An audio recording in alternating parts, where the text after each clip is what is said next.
ಎಲ್ರಿಗೂ ನಮಸ್ಕಾರ. Welcome back to my channel. ಇವತ್ತಿನ ವಿಡಿಯೋದಲ್ಲಿ ಹಲಸಿನಹಣ್ಣಿನ ಬೀಜದಿಂದ ಗೊಜ್ಜನ್ನ ಮಾಡ್ತಾ ಇದ್ದೀನಿ. ದೋಸೆಗೆ, ಇಡ್ಲಿಗೆ, ಚಪಾತಿಗೆ ಎಲ್ಲದಕ್ಕೂ ಕೂಡ ಒಳ್ಳೆ ಕಾಂಬಿನೇಷನು. ಟೇಸ್ಟು ಕೂಡ ಅಷ್ಟೇ ತುಂಬಾ ಚೆನ್ನಾಗಿರುತ್ತೆ. ವಿಡಿಯೋನ ಎಲ್ಲೂ ಕೂಡ ಸ್ಕಿಪ್ ಮಾಡದೆ ಪೂರ್ತಿಯಾಗಿ ನೋಡಿ. ಹಾಗೆ ಪ್ಲೀಸ್ ನಮ್ಮ ಚಾನಲ್ನ ಸಬ್ಸ್ಕ್ರೈಬ್ ಮಾಡ್ಕೊಳ್ಳಿ. ಮೊದಲಿಗೆ ಈ ಗೊಜ್ಜನ್ನ ಮಾಡೋದಕ್ಕೆ ಅಂತ ಹೇಳಿ ಹಲಸಿನಹಣ್ಣಿಂದು ಬೀಜನ ಈ ರೀತಿ ನೀಟಾಗಿ ಸಿಪ್ಪೆ ಎಲ್ಲನೂ ಕೂಡ ತೆಗೆದು ಈ ರೀತಿ ಸಣ್ಣದಾಗಿ ಕಟ್ ಮಾಡಿ ಇಟ್ಕೊಂಡಿದ್ದೀನಿ. ಫುಲ್ಲು ಸಣ್ಣದಾಗಿ ಕಟ್ ಮಾಡಬೇಕು, ಏಕೆಂದರೆ ಗೊಜ್ಜಿಗೆ ಚೆನ್ನಾಗಿ ಬೇಯಬೇಕು ಅಂತ ಹೇಳಿದ್ರೆ ಸ್ವಲ್ಪ ನೀಟಾಗಿ ಚೆನ್ನಾಗಿ ಚಚ್ಕೋಬೇಕು. ಇದನ್ನು ಒಂದು 2 ಸಾರಿ ತೊಳೆದು ಎತ್ತಿಟ್ಕೊಂಡಿದ್ದೀನಿ. ಈಗ ಇದಕ್ಕೆ ಮಸಾಲೆ ರುಬ್ಬೋದಕ್ಕೆ 1 ಕಪ್ ಅಷ್ಟು ತೆಂಗಿನಕಾಯಿ ತುರಿನ ಹಾಕ್ಕೊಳ್ತಾ ಇದ್ದೀನಿ. ಹಾಗೆಯೇ ಇದಕ್ಕೆ ಒಂದು ಸಣ್ಣದಾದಂತಹ ಈರುಳ್ಳಿನ ಹಾಕ್ಕೊಳ್ತಾ ಇದ್ದೀನಿ. ತುಂಬ ಜಾಸ್ತಿ ಹಾಕೊಳ್ಳೋ ಅವಶ್ಯಕತೆ ಇಲ್ಲ, ಒಂದು ಸಣ್ಣದು ಹಾಕ್ಕೊಂಡ್ರೆ ಸಾಕಾಗುತ್ತೆ. ಈಗ ಇದಕ್ಕೆ ಸ್ವಲ್ಪ ಕೊತ್ತಂಬರಿ ಸೊಪ್ಪನ್ನ ಹಾಕ್ಕೊಳ್ತಾ ಇದ್ದೀನಿ. ಹಾಗೆಯೇ ಇದ್ರ ಜೊತೆಗೆ ಒಂದು 1/4 ಇಂಚಷ್ಟು ಶುಂಠಿನ ಹಾಕ್ಕೊಳ್ತಾ ಇದ್ದೀನಿ. ಹಾಗೆಯೇ ಒಂದು 2 ಗೆಡ್ಡೆಯಷ್ಟು ಬೆಳ್ಳುಳ್ಳಿನ ಹಾಕ್ಕೊಳ್ತಾ ಇದ್ದೀನಿ. ಮಸಾಲೆ ಮಾಮೂಲಿ ಪಲ್ಯಗಳಿಗೆ ಹಾಗೆ ಗೊಜ್ಜುಗಳಿಗೆ ಹಾಕೋ ಥರನೇ ಲೈಟಾಗಿದ್ದರೆ ತುಂಬಾ ಚೆನ್ನಾಗಿರುತ್ತೆ. ಹಾಗೆಯೇ ಒಂದು ಅರ್ಧ ಟೇಬಲ್ ಸ್ಪೂನಷ್ಟು ಕಾಳು ಮೆಣಸನ್ನ ಹಾಕ್ಕೊಳ್ತಾ ಇದ್ದೀನಿ.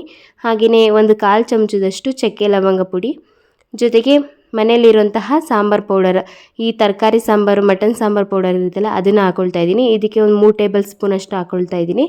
ಈಗ ಇದಕ್ಕೆ ಸ್ವಲ್ಪ ನೀರನ್ನು ಹಾಕಿ ಈ ರೀತಿ ನುಣ್ಣಗೆ ರುಬ್ಕೊಂಡು ಬರಬೇಕು. ಈ ಕಡೆ ಒಗ್ಗರಣೆಗೆ ಅಂತ ಹೇಳಿಬಿಟ್ಟು ಕುಕ್ಕರ್ನ ಬಿಸಿಗಿಟ್ಟು ಅದಕ್ಕೆ ಒಂದು 3ರಿಂದ 4 ಟೇಬಲ್ ಸ್ಪೂನಷ್ಟು ಎಣ್ಣೆನ ಹಾಕ್ಕೊಳ್ತಾ ಇದ್ದೀನಿ. ಎಣ್ಣೆ ಚೆನ್ನಾಗಿ ಬಿಸಿ ಆಗಬೇಕು. ಆಗ ಇದಕ್ಕೆ 1 ಕಪ್ಪಷ್ಟು ಈರುಳ್ಳಿನ ಹಾಕೋಬೇಕು.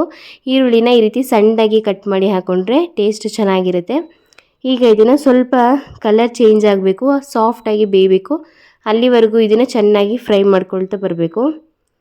ಈಗ ಈ ಟೈಮಲ್ಲಿ ಈಗ ಇದಕ್ಕೆ ಒಂದು 3 ಟೇಬಲ್ ಸ್ಪೂನಷ್ಟು ಕಡಲೆಬೇಳೆನ ಹಾಕ್ಕೊಳ್ತಾ ಇದ್ದೀನಿ. ನಾರ್ಮಲಾಗಿ ಅಲಸಂದೆ ಕಾಳು ಅಥವಾ ಕಡಲೆಕಾಳು, ಇದು ಯಾವ ಸೀಸನಲ್ಲಿ ಕಾಳುಗಳು ಸಿಗುತ್ತೋ ಅದನ್ನು ಹಾಕೋಬೋದು. ಇಲ್ಲಾಂತಂದರೆ ಈ ರೀತಿ ಕಡಲೆಬೇಳೆನೂ ಕೂಡ ಹಾಕಿ ಮಾಡ್ಬೋದು, ತುಂಬಾ ಚೆನ್ನಾಗಿರುತ್ತೆ. ಕಡಲೆಬೇಳೆನ ಹಾಕಿ ಈಗ ಇದನ್ನು ಸ್ವಲ್ಪ ಫ್ರೈ ಮಾಡ್ಕೋಬೇಕು. ಅದಾದಮೇಲೆ ಸಣ್ಣದಾಗಿ ಕಟ್ ಮಾಡಿರೋ ಮೆಂತ್ಯ ಸೊಪ್ಪನ್ನ ಹಾಕ್ಕೊಳ್ತಾ ಇದ್ದೀನಿ. ಮೆಂತ್ಯ ಸೊಪ್ಪನ್ನು ಹಾಕಿ ಸ್ವಲ್ಪ ಹಸಿ ವಾಸನೆ ಹೋಗೋವರೆಗೂ ಇದೇ ರೀತಿ ಇದನ್ನು ಚೆನ್ನಾಗಿ ಫ್ರೈ ಮಾಡ್ಕೋಬೇಕು. ಒಂದು 2ರಿಂದ 3 ನಿಮಿಷ ಇದನ್ನು ಚೆನ್ನಾಗಿ ಫ್ರೈ ಮಾಡ್ಕೋಬೇಕು. ಅದಾದಮೇಲೆ ಸಣ್ಣದಾಗಿ ಜಜ್ಜಿರುವಂತಹ ಹಲಸಿನಹಣ್ಣಿನ ಬೀಜನ ಹಾಕ್ತಾ ಇದ್ದೀನಿ.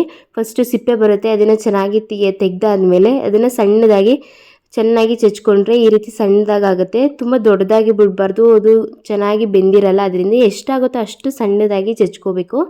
ಈಗ ಇದನ್ನು ಒಂದು 2 ನಿಮಿಷ ಈ ರೀತಿ ಫ್ರೈ ಮಾಡ್ಕೊಂಡಿದ್ದಾದಮೇಲೆ ಈಗ ಇದಕ್ಕೆ ರುಚಿಗೆ ತಕ್ಕಷ್ಟು ಉಪ್ಪು, ಹಾಗೆಯೇ ಒಂದು 1/4 ಚಮಚದಷ್ಟು ಅರಿಶಿನ ಪುಡಿನ ಹಾಕ್ಕೊಳ್ತಾ ಇದ್ದೀನಿ. ಇದನ್ನು ಬೇಕಾದ್ರೆ ಸೆಪ್ರೇಟು ನೀರು ಮತ್ತು ಸ್ವಲ್ಪ ಸಾಲ್ಟು ಅರಿಶಿನ ಪುಡಿನ ಹಾಕಿ ಕುಕ್ಕರಲ್ಲಿ ಕೂಗಿಸಿ ಅದಾದಮೇಲೆ ಮಸಾಲೆ ಕೂಡ ಹಾಕಿ ಮಾಡ್ಬೋದು. ಇದೊಂದು ವಿಧಾನದಲ್ಲೂ ಕೂಡ ಮಾಡ್ಬೋದು. ಈಗ ಇದನ್ನು ಹಾಕಿ ಇದನ್ನು ಚೆನ್ನಾಗಿ ಫ್ರೈ ಮಾಡಿಕೊಂಡು ಈಗ ಇದಕ್ಕೆ ರುಬ್ಬಿಟ್ಕೊಂಡಿರುವಂತಹ ಮಸಾಲೆನ ಹಾಕ್ಕೊಳ್ತಾ ಇದ್ದೀನಿ. ಮಸಾಲೆನ ಹಾಕಿ ಇದನ್ನು ಒಂದು ರೌಂಡ್ ಈ ರೀತಿ ಚೆನ್ನಾಗಿ ಮಿಕ್ಸ್ ಮಾಡ್ಕೋಬೇಕು. ಮಿಕ್ಸ್ ಮಾಡ್ಕೊಂಡು ಇದನ್ನು ಜಾಸ್ತಿ ಫ್ರೈ ಮಾಡಬೇಕು ಅಂತ ಏನಿಲ್ಲ. ಒಂದು ರೌಂಡ್ ಈ ರೀತಿ ಕಾಳುಗಳ ಜೊತೆ ಅದೆಲ್ಲ ನೀಟಾಗಿ ಮಿಕ್ಸ್ ಮಾಡಿಕೊಂಡು ಅದು ಚೆನ್ನಾಗಿ ಒಂದು ರೌಂಡ್ ಚೆನ್ನಾಗಿ ಸ್ವಲ್ಪ ಫ್ರೈ ಆಗಬೇಕು, ಅಷ್ಟೇ ಸಾಕಾಗುತ್ತೆ. ಈ ರೀತಿ ಚೆನ್ನಾಗಿ ಮಿಕ್ಸ್ ಮಾಡ್ಕೊಂಡಾದಮೇಲೆ ಈಗ ಇದಕ್ಕೆ ಎಷ್ಟು ನೀರು ಬೇಕಾಗುತ್ತೋ ಅಷ್ಟನ್ನು ಹಾಕ್ಕೊಳ್ತಾ ಇದ್ದೀನಿ. ಇದು ನಾರ್ಮಲಾಗಿ ದೋಸೆಗೆ ಅಥವಾ ಇಡ್ಲಿಗೆ ಅಂತ ಮಾಡಿದ್ರೆ ನಾರ್ಮಲಾಗಿ ಸ್ವಲ್ಪ ತೆಳುವಾಗಿರಬೇಕು. ಅದರಿಂದ ನಾನಿಲ್ಲಿ ಒಂದು 2 ಲೋಟದಷ್ಟು ನೀರನ್ನು ಹಾಕ್ಕೊಂಡು ಈ ರೀತಿ ಚೆನ್ನಾಗಿ ಮಿಕ್ಸ್ ಮಾಡ್ಕೊಳ್ತಾ ಇದ್ದೀನಿ. ಮಿಕ್ಸ್ ಮಾಡಿಕೊಂಡು ಈಗ ಇದನ್ನು ಒಂದು ಸ್ವಲ್ಪ ಕುದಿಬೇಕು. ಈಗ ನೋಡ್ತಾ ಇರ್ಬೋದು ಕುದೀತಾ ಇದೆ. ಈ ಟೈಮಲ್ಲಿ ಕುಕ್ಕರ್ ಮುಚ್ಚಳನ ಹಾಕೋದ್ರಿಂದ ಗ್ರೇವಿ ಕನ್ಸಿಸ್ಟೆನ್ಸಿ ಕರೆಕ್ಟಾಗಿ ಬರುತ್ತೆ. ಒಂದು ಕಡೆ ನೀರು ಮಸಾಲೆ ಥರ ಮಿಕ್ಸ್ ಆಗಲ್ಲ, ನೀಟಾಗಿ ಒಂದೇ ಸಮಕ್ಕೆ ಬೇಯುತ್ತೆ. ಈಗ ಕುಕ್ಕರ್ ಮುಚ್ಚಳನ ಹಾಕಿ ಇದನ್ನು ಒಂದು 3ರಿಂದ 4 ವಿಷಲ್ನ ಕೂಗಿಸ್ಕೋಬೇಕು. ಆಗ ಚೆನ್ನಾಗಿ ಬೇಯುತ್ತೆ ಈ ಹಲಸಿನಕಾಯಿ ಬೀಜ.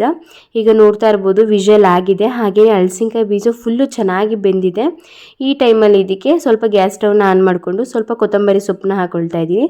ಕೊತ್ತಂಬರಿ ಸೊಪ್ಪನ್ನ ಹಾಕಿ ಇದನ್ನು ಒಂದು ರೌಂಡ್ ಈ ರೀತಿ ನೀಟಾಗಿ ಮಿಕ್ಸ್ ಮಾಡಿದ್ರೆ ತುಂಬಾ ಟೇಸ್ಟಿಯಾಗಿ, ಅದು ಸೀಸನ್ ವೈಸಲ್ಲಿ ಈ ರೀತಿ ಹಲಸಿನಕಾಯಿದು ಬೀಜದಲ್ಲಿ ಈ ಥರ ಗೊಜ್ಜು ಮಾಡ್ಕೊಳ್ಳೋದ್ರಿಂದ ತುಂಬಾ ಟೇಸ್ಟಿಯಾಗಿರುತ್ತೆ. ನೀವು ಕೂಡ ಒಂದು ಸಲ ಮನೇಲಿ ಖಂಡಿತ ಟ್ರೈ ಮಾಡಿ, ತುಂಬಾ ಚೆನ್ನಾಗಿ ರುಚಿಯಾಗಿ ಬರುತ್ತೆ.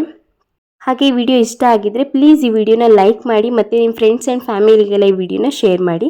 ಹಾಗೆ ನೀವು ಇನ್ನೂ ನಮ್ಮ ಚಾನಲ್ನ ಸಬ್ಸ್ಕ್ರೈಬ್ ಆಗಿಲ್ಲ ಅಂದರೆ ಪ್ಲೀಸ್ ನಮ್ಮ ಚಾನಲ್ನ ಸಬ್ಸ್ಕ್ರೈಬ್ ಮಾಡ್ಕೊಳ್ಳಿ. Thank you.